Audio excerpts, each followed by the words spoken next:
Sarà presentato venerdì 7 marzo alle ore 16 nella Sala Zeus del Palacongressi il nuovo libro di Paolo Cilona dal titolo Le ville di Agrigento. Cilona, storico, intellettuale, giornalista, presidente del CEPASA e patron del premio Telamone, non è nuovo alla redazione di testi che sono frutto di accurata ricerca storica ed offrono spaccati assolutamente inediti della vita della città di Agrigento, ripercorrendone vicende e personaggi.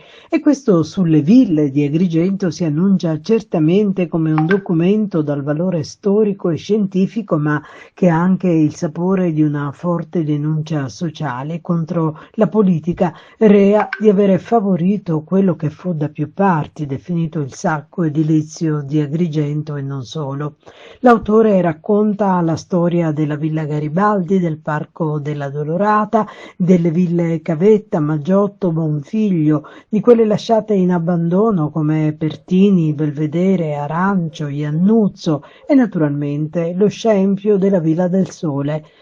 Relazioneranno Giovanna Iacono e Ismaele Lavardera che attorno alla Villa del Sole hanno presentato apposite interrogazioni rispettivamente alla Camera dei Deputati e all'Assemblea regionale siciliana. Interverranno Pippo Di Falco e l'agronomo Giuseppe Lopilato della Colimbetra.